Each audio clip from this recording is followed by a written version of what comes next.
Hi, my name is Eric, and today we're going to be talking about Superman back issues, starting with Superman Adventures, number 11, and number 12. Based off the animated series, this story has Superman suffering from some unknown sickness that is killing him and reducing his power levels. There's a nice moment where, not a nice moment, there's a cool moment where Superman's being transported by ambulance to the hospital. Along the way, he hears some poor woman being mugged at gunpoint. Superman can't ignore this, so he jumps out of the moving ambulance. He can't fly. He's just stumbling to the crime scene, and gets there. He tries to gently persuade the mugger to give up his gun, and it's just a nice, cool moment. Despite being as weak as he's still trying to do his best. Batman Chronicles number 7. Superman teams up with Batman to uncover new information about a woman who's on death row for stabbing a police officer to death. And despite pretty much being an open shut case, Superman convinces Batman to investigate. It's not really a happy ending type of story, it's just more of just showing there's sometimes more to the story than what we know, and while it doesn't exactly excuse horrible crimes, but it does at least bring you an understanding. Batman Gotham Adventures number 36, based off the New Adventures of Batman cartoon series. The world's finest team up again to find a hitman who was going to testify against his crime bosses, but for some reason it seems to return to them. We later find out it's because they kidnapped his child and we're going to kill the child unless he returns, but in all likelihood they were going to kill them all anyways as punishment. It's up to the heroes to rescue them before that happens. Superman 80-page giant from 1999. There's two great stories in this. First one being where Superman rescues No Jumper and just has a conversation with him, tries to listen him, and just tries to help him. I think it's just a nice little story where it doesn't lecture you about how things are going to get better, and that all you can do is just take things day by day. A bit of a cliche, but that's all you can kind of do for some people. Next up is Action Comics number 810. Oh, actually, I should skip back a little bit for the second story I forgot on the 80-page giant.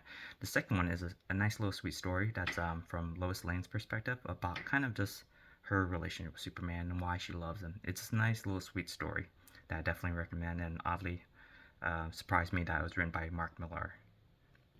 But here we are, Action Comics 810. This one's a fun one. It combines two things.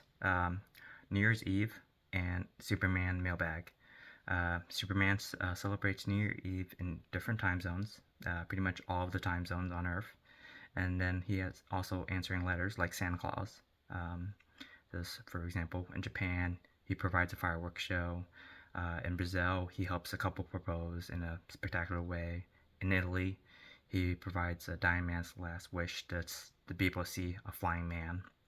Stuff like that. It's a really nice and sweet tale. Action Comics number 800. I appreciate this section done by Duncan Rouleau. Sorry for the mispronunciation, but it's pretty much a young Clark Kent who's not knowing what to do with his life. He comes across a reporter who tells him to tag along to follow a bunch of refugees who are trying to find sanctuary. Unfortunately, they come across a bunch of vigilantes who are protecting their territory at any cost, even killing people. Superman Last Son of Earth 1 and 2. It is an Elseworld where what if Superman landed on Krypton instead of Earth? In this Elseworld, Clark is born to Martha and Jonathan. He finds out their meteor is coming for Earth and is not going to wipe out all life, but it's pretty much just going to definitely decrease the quality of life most people face. Pretty much think kind of like Mad Max, where there's very few thriving habitats. I believe in this world, Themyscira, Atlantis are destroyed. The sun is pretty much blocked out, so you can't grow anything. The water levels have risen. Yeah, just shitty time for people on Earth. Meanwhile, on Krypton, he is living on the John Burns version of Krypton, where it's much more colder, lacking physical affection. Think kind of like Vulcans of Star Trek, but a little bit even colder. But just as passive aggressive though. But it's a great story in showing like how Superman, even without the trappings of his usual things that make him influence him to become Superman, he's still always going to be Superman. In fact, in this universe, he becomes a Green Lantern. Superman Man of Steel number 80. This took place during an event where each of the Superman titles had them, each title set in a different era. One had in the future, another in the Silver Age, and the one I was holding in the Golden Age, which takes place around the 1930s and 40s, which is the era, very same era which Superman debuted. I'm fond of that incarnation of Superman, as he's much more direct in his approach to justice, less of a Boy Scout. Superman Red and Blue. The story I particularly like in this issue is the one by Daniel Warren Johnson. John Duncan is just struggling to find the words, struggling to find the words what to tell his son to show that he cares for him. And so, yeah, that's pretty much it. If you have any gems, please feel free to share in comments. Let me know what you think, and I hope you have a nice day. Take care.